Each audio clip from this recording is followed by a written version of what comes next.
केंद्रीय कर्मचारियों की सैलरी में आएगा अब सबसे बड़ा उछाल। नए वेतन आयोग में क्या क्या बदलने वाला है, चलिए आपको बताते हैं। नमस्कार, बहुत स्वागत है आपका न्यूज़ 18 का डिजिटल प्लेटफॉर्म आप देख रहे हैं। मैं हूं आपके साथ रितु सिंह। केंद्र सरकार के लाखों कर्मचारियों के लिए एक बड़ी खुशखबरी है। अगले साल लागू होने वाले संभावित 8वें वेतन आयोग को लेकर चर्चाएं तेज हो गई हैं। जानकारों का मानना है कि इस बार कर्मचारियों की सैलरी में जो बढ़ोतरी होने वाली है वो पिछले कई साल का रिकॉर्ड तोड़ सकती है।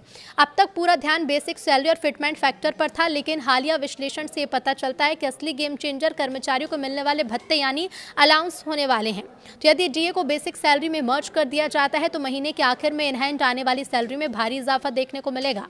8वें वेतन आयोग के तहत हाउस रेंट अलाउंस और ट्रैवल अलाउंस में बड़े बदलाव की उम्मीद है। इन भत्तों से सीधे तौर पर कर्मचारियों की मंथली सैलरी पर असर पड़ता है।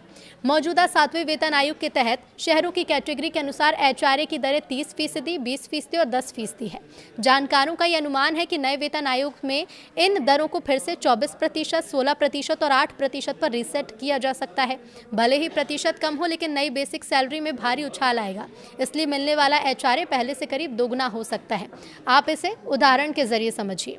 यदि किसी कर्मचारी की मौजूदा समय में बेसिक पे 35,400 रुपये है तो उससे एक्स कैटेगरी के शहर में करीब 10,620 रुपये एचआरए मिलता है।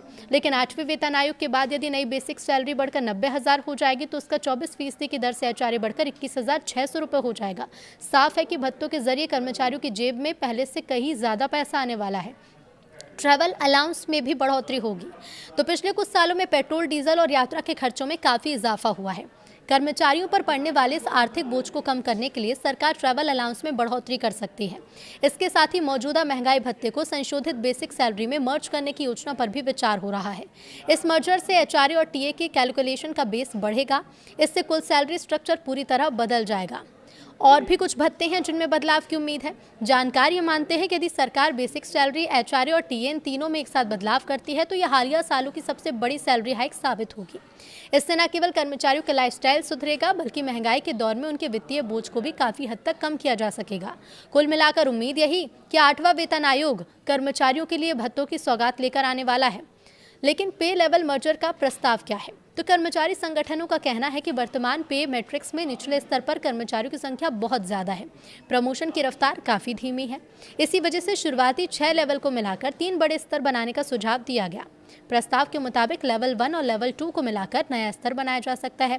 लेवल 3 और लेवल 4 को एक साथ जोड़ा जा सकता है। लेवल 5 और लेवल 6 को मिलाने की भी तैयारी हो सकती है।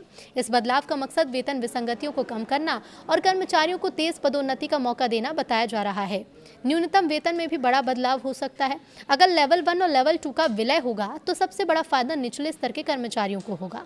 वर्तमान में लेवल 1 की शुरुआती बेसिक सैलरी 18,000 है, जबकि लेवल 2 की शुरुआती सैलरी 19,900 रुपये।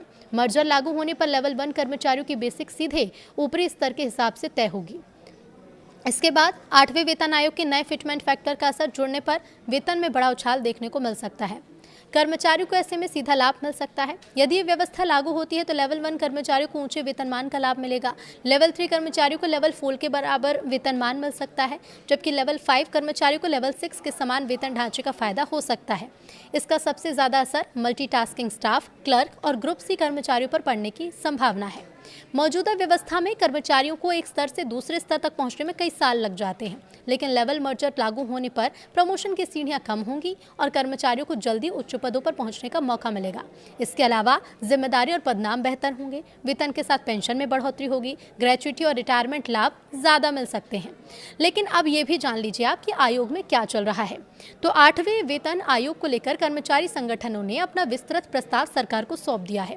आयोग ने सुझाव और मांगे जमा करने की समय सीमा बढ़ा दी है। माना जा रहा है कि आयोग विभिन्न राज्यों और क्षेत्रों का दौरा कर कर्मचारियों की वास्तविक स्थिति समझने की कोशिश कर रहा है। कर्मचारी संगठनों की मांग है कि नई सिफारिशें जनवरी 2026 से लागू की जाएं।